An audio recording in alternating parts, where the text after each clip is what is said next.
یا ایھا الناس، اے لوگوں، فرمایا یا ایھا الناس، اے لوگوں، قد جاءکم برہان من ربکم، تمہارے پاس تمہارے رب کی طرف سے ایک برہان آ گیا۔ برہان کا کیا مطلب؟ برہان کا کیا معنی؟ تو اللہ تعالیٰ نے ارشاد فرمایا، قرآن مجید سے پوچھتے ہیں، اللہ تعالیٰ نے ارشاد فرمایا کہ یہودیوں نے یہ دعویٰ کیا کہ جنت میں صرف اور صرف یہودی ہیں، عیسائیوں نے دعویٰ کیا جنت میں صرف اور صرف عیسائی جائیں گے، ان کے علاوہ کوئی نہیں جائے۔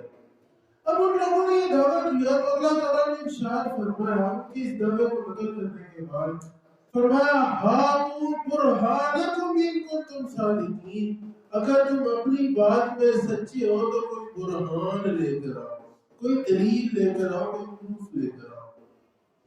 برہان کا لفظ علامہ اقبال نے بھی اپنی شاعری کے اندر استعمال فرمایا، وہ کہتے ہیں ہر لحظہ ہے مومن کی نئی آن نئی شان، کردار میں گفتار میں اللہ کی برہان۔ یعنی برہان کا معنی ہوتا ہے دلیل، ثبوت، پروف۔ کسی بھی بات کے بارے میں ہم کوئی ثبوت پیش کرتے ہیں، دلیل دیتے ہیں تو ہم اس کو کہیں گے برہان۔ لیکن آپ سوچیں گے برہان کے لیے تو کسی نہ کسی کلیم کی ضرورت ہوتی ہے، کوئی دعوے کی ضرورت ہوتی ہے۔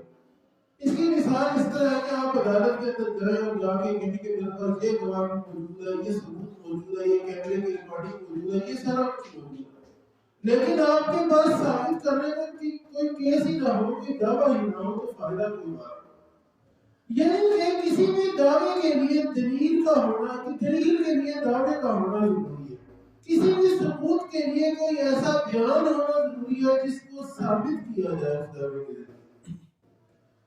تو اس لیے اللہ تعالیٰ سے پوچھتے ہیں یا الہی آپ نے ہمارے پاس دلیل تو بھیج دی ہے، آپ کا دعویٰ کہاں پر ہے؟ تو اللہ تعالیٰ نے قرآن مجید کے اندر ارشاد فرمایا تبارک اللہ احسن الخالقین، اللہ کا دعویٰ یہ ہے کہ وہ سب سے بہترین پیدا کرنے والا ہے، اور اس کی دلیل کسی نے دینی اور محمد رسول اللہ کو دے۔ یعنی اللہ تعالیٰ کوئی سوچے گا کہ اللہ تعالیٰ بہترین پیدا کرنے والا ہے تو اس کا ثبوت کیا ہو؟ میں دیکھوں گا مچھلیوں کو دیکھوں، پکھیوں کو دیکھوں، دیواروں کو دیکھوں، پہاڑوں کو دیکھوں، تو اللہ تعالیٰ نے ارشاد فرمایا نہیں تو محمد مصطفیٰ کو دیکھ لو۔ اس کی مثال ایک بڑا ہی دلچسپ واقعہ، ملتان کے اندر ایک